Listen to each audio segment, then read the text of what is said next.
तो स्टूडेंट्स आज की क्लास में हम लोग एक बहुत ही इंपॉर्टेंट प्रॉपर्टी देखने वाले हैं फलनों के संयोजक से रिलेटेड। क्या कह रहा है प्रॉपर्टी कि किसी फलन का तत्समक फलन से जो संयोजक होता है खुद वही फलन होता है। यानी कि अगर आपके पास कोई फलन दिया हो और उसका कंपोजिशन हम लोग आइडेंटिटी फंक्शन के साथ निकालेंगे तो वही खुद फलन ही आ जाएगा। यही इस प्रॉपर्टी में देखने को मिलेगा। तो चलिए हम लोग इसका यहाँ पे प्रमाण देखते हैं। मैं यहाँ पे मान लेता हूँ कि मान एफ ए टू बी एक फलन है, एक फलन है। तो सिद्ध करना है, सिद्ध करना है, क्या सिद्ध करना है भाई? हमें सिद्ध करना है कि फल एफ ऑफ आइडेंटिटी, यानी कहने का मतलब कि आइडेंटिटी फलन के साथ एफ का कंपोजिशन या फिर फलन एफ का आइडेंटिटी के साथ कंपोजिशन, दोनों कंडीशन में एफ ही आएगा। फलन एफ यानी हम लोग क्या देख रहे हैं कि यहाँ पर आइडेंटिटी के साथ फंक्शन एफ का कंपोजिशन करिए या फिर फंक्शन एफ का आइडेंटिटी के साथ कंपोजिशन करिए, हमें फिर वही फलन एफ ही प्राप्त हो रहा है। यही हमें सिद्ध करना है। चलिए इसका हम लोग प्रमाण लेते हैं। चूंकि एफ ए टू बी तथा यहां पहले मैं इसको लेता हूं तो आइडेंटिटी लेता हूं। अब देखिए यहाँ पे थोड़ा सा ध्यान देना, यहाँ बेस में ए लिया है, यहाँ बी लिया, फर्क क्या है दोनों में? ये वाला फलन है ना, इसका प्रांत ए होगा, प्रांत ए होगा, और प्रांत ए होगा तो इसका सह प्रांत भी ए ही आ जाएगा, सह प्रांत भी ए ही आ जाएगा। क्योंकि आइडेंटिटी फलन में क्या होता है, आइडेंटिटी का रूल क्या होता है? मान लीजिए आइडेंटिटी फंक्शन लेते हैं, यहाँ पर एक्स लेते हैं, ठीक है ना जी, तो इसका वैल्यू भी एक्स ही आएगा।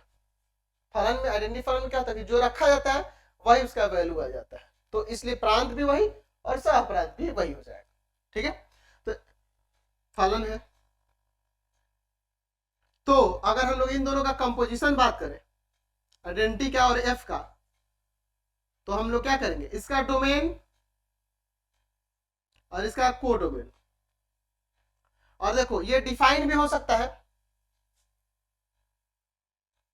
पर परिभाषित होगा।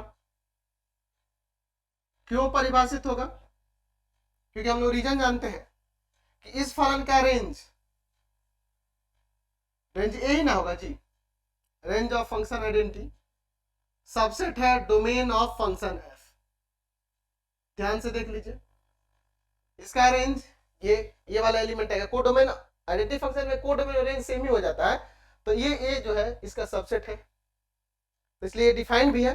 कैसे? ए टू बी पर मान लेते हैं इसका कोई अवयव, इसके प्रांत का कोई अवयव लेते हैं, मान लेते हैं कि एक्स समुच्चय ए का कोई अवयव है, यानी एक्स बिलोंग्स टू, ऐसे भी शॉर्ट में लिख सकते थे। तो एफ ऑफ आइडेंटिटी यहां पे ले लेते हैं एक्स, तो एक कंपोजिशन होगा तो F of identity of x, इस तरह से लिखेंगे। आइडेंटिटी फंक्शन का रूल क्या है यहाँ, उसके अकॉर्डिंग आइडेंटिटी फंक्शन हो तो इसका वैल्यू एक्स के इक्वल हो जाएगा, है ना। यहां से बन जाएगा ये एफ एक्स। ठीक है, ये हमें क्या मिल गया? F x. तो हमने क्या देखा कि एफ ऑफ आइडेंटिटी इक्वल हो जा रहा है एफ के। देख लीजिए, यानी कि हमने देखा कि आइडेंटिटी फलन और एफ का कंपोजिशन एफ आ जा रहा है। अब हम लोग इसको दिखाना, हम लोग पुनः मान लेते हैं, माना एक्स समुच्चय ए का कोई अवयव है, ऐसे फिर से लिख देते हैं। ठीक है, दूसरे वाले के लिए अब देखिए एफ ए टू बी तथा यहां आइडेंटिटी लेना है जिसका डोमेन बी है, तो को डोमेन बी क्या होगा? बी होगा। ये बी टू बी फलन है, बात को समझे ना जी, बी टू बी में ये फलन है। तो अगर यहाँ पे अगर हम लोग इनको चेक करें तो हम लोग लिख सकते हैं कि एफ का और आइडेंटिटी का कंपोजिशन जो होगा, एफ का और आइडेंटिटी का जो कंपोजिशन जो होगा वह कैसे डिफाइन होगा? तो इस वाले का डोमेन ए, और यहाँ पे देखिए इस वाले का डोमेन लिए और इसका कोडोमेन बी पर परिभाषित होगा, इस पर ये परिभाषित होगा। यहाँ पे हम लोग ये भी कंडीशन लिख सकते हैं कि रेंज ऑफ फंक्शन एफ होना चाहिए, सबसेट होना चाहिए domain of function identity. Function F का रेंज इसमें आएगा, यही ना होगा जी, इसी में से होगा, इसी में से कुछ एलिमेंट होंगे, ये सारे हो सकते हैं। वो सबसेट होगा कि नहीं इसके डोमेन से, इसका डोमेन देखिए बी है, तो ये भी बी है, तो बी के कुछ भी एलिमेंट लो या सारे लो, सारे के सारे इसमें सबसेट हो जाएंगे कि नहीं उनका समुच्चय, तो ये परिभाषित हो जाएगा, तो ये परिभाषित हो जाएगा। अब देखिए चूंकि x बिलोंग कर रहा है ए से, तो माना एफ एक्स इक्वल टू में y, मान लेते हैं कि फंक्शन x एफ में x रखने पे हमें y मिल रहा है, और यहाँ y किससे बिलोंग करेगा, समुच्चय b से, क्योंकि फलन f a से b में परिभाषित है। तो जब फलन f a से b में परिभाषित है, तो अगर x कोई समुच्चय a का ही अवयव है, तो जाहिर सी बात है अगर fx y के इक्वल हो रहा है, तो वो y जो होगा, fx का जो वैल्यू y आ रहा है, वो क्या होगा, इसके कोडोमेन का ही कोई एलिमेंट होगा, कोडोमेन का ही कोई एलिमेंट होगा। चलिए अब इसको लेते हैं। यहां पर f के साथ फलन आइडेंटिटी फलन का composition, identity of B of f x, identity of B f x किसके इक्वल है, y के, एफ एक्स y के इक्वल यहाँ पे है ना जी, एफ एक्स हटाकर y रख दिया मैंने। चलिए अब इसके बाद देखिए, और आइडेंटिटी में जिसका देख लीजिए डोमेन मैंने बी लिया है और y बी का ही एलिमेंट है, देखो ये चीज दिख रहा है ना, ये आइडेंटिटी फलन है और इसका डोमेन भी है और ये y बी का ही एलिमेंट है। तो चूंकि ये बी का ही एलिमेंट है और इसमें आइडेंटिटी फलन रखेंगे तो इसका वैल्यू क्या मिलेगा, y मिलेगा, और ये y किसके इक्वल है, एफ एक्स के इक्वल है। चाहो तो कंडीशन यहाँ पे लिखा सकते हो कि एफ एक्स इक्वल टू में y है, इसके लिए यहाँ पे भी वही हुआ, यहाँ पे भी हमने वही कर दिया, ठीक है, दोनों जगह हम लोग इसको यूज किया। तो हमने देखा कि आइडेंटिटी फलन ऑफ एफ एक्स जो है इक्वल हो रहा है एफ एक्स, यानी कि फलन एफ का आइडेंटिटी के साथ कंपोजिशन एफ एक्स आ जा रहा है। देयरफॉर हम लोग कह सकते हैं कि आइडेंटिटी ऑफ एफ इक्वल होगा एफ के। तो यहाँ पे हमने क्या दिखाया, अतः हम लिख सकते हैं यहाँ पे देखिए एफ ऑफ आइडेंटिटी इक्वल है identity of f equal to में एफ। अतः या ऐसे भी लिख सकते हैं कि यहाँ पे लिख सकते हैं जो मैंने लिखा है, किसी फलन का पूरा वही छाप देंगे, किसी फलन का तत्समक फलन के साथ संयोजक खुद वही फलन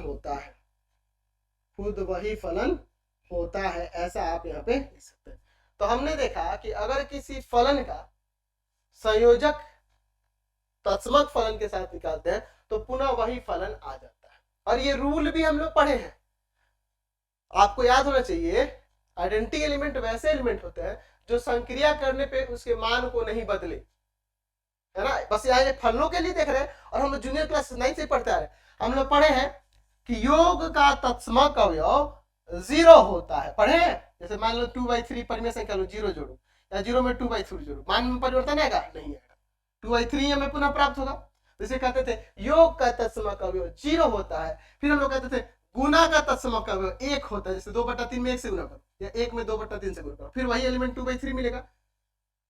जैसे जैसे हम लोग क्लासेस बढ़ते गए वैसे वैसे इसके प्रकार बदलते गए, इसका रूप बदलते गए। देखिए यहाँ पे अब हमने क्या देखा, हमें फलों के ऊपर देख लिया, फलों के साथ अगर तत्समक फलन एक लेते हैं और उसका कंपोजिशन निकालेंगे तो फिर वही फलन ही प्राप्त होगा। तो देखिए जैसे जैसे हमें क्लासेस बदले, पहले ये सीखते थे, है ना, 9 10 तक यही सीखे, फिर 11 12 में आए तो हमने उसमें देखा संक्रियाओं पर आधारित, ये जरूरी नहीं कि प्लस माइनस हो, कुछ भी हो सकता था, एलसीएम एचसीएफ कोई भी संक्रिया हो सकती थी। बाइनरी ऑपरेशन चैप्टर में हम लोग इसको पढ़ेंगे, ठीक है। तो जैसे जैसे हम लोग क्लासेस बढ़ते जा रहे हैं वैसे वैसे हमारा विस्तार होते जा रहा है, हम लोग रूल प्रॉपर्टी एक कंसेप्चुअल तरीके से समझ रहे हैं, इसको अपने अंदर समाते जाना है ना, इतने तरीके से इसको पढ़ना है ताकि आपके दिमाग में ये सारी बातें छप जाए और आपको कोई दिक्कत नहीं हो। देखिए कितने कंसेप्चुअल तरीके से पढ़ोगे ना उतना ही आपको मजा आएगा, है ना। अब ये नहीं है कि 4 क्वेश्चन बना लेने से आप मैथमेटिशियन बन जाएंगे, नहीं, ऐसा कुछ नहीं है। सिर्फ क्वेश्चन सॉल्व नहीं करना है, हमें प्रॉपर्टीज जाननी है, हमें इनसे रिलेटेड कॉन्सेप्ट को समझना है, ये कैसे हुआ, कहां से आया, ये सारी बातें जब ध्यान में रखोगे ना तब आपको मजा आएगा पढ़ने में और उतना ही इंटरेस्ट आएगा आपको, है ना। तो इंटरेस्ट जगाइए मैथमेटिक्स के प्रति, जब तक इंटरेस्ट नहीं जगाएंगे तब तक कुछ नहीं होगा। जल्दी ही आपके प्ले स्टोर पे ऐप आ रहा है जिसका नाम है पढ़ाई.ऑनलाइन, जिसपे आपको 9 से 12 तक के सारे पेड कोर्सेस मिलेंगे और एकदम बिल्कुल कम फीस में, माइनर फीस रहेगा, आपको कोई ज्यादा चार्जेस नहीं देने होंगे। आपके आसपास के ट्यूशन या जो भी आप पढ़ते हैं उनसे अच्छे तरीके से तो मैं पढ़ाता ही हूँ, आपको ये तो पता ही होगा। और मैं आपको बहुत ही लाइव क्लासेस उसमें दूंगा, रेगुलर आपका लाइव क्लासेस चलेगा। हाँ, वीक में एक दिन छुट्टी, फेस्टिवल वगैरह की छुट्टी रहेगी, बाकी आपके सारे कोर्सेस मैं कंप्लीट कराऊंगा और 1 घंटे का पर डे क्लास रहेगा आपका। तो सभी कोई ज्वाइन करिए पेड कोर्सेज, है ना। 1-2 दिन में ये लॉन्च होने वाला है, वहां पे आप पेड कोर्सेज हमारे ले सकते हैं।